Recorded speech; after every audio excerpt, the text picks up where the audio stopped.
हवाबाजी नहीं बेटा, पूरे खानदान में सबसे अलग शौक हमारे ही हैं।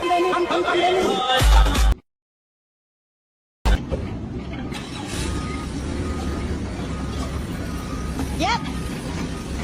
Back up.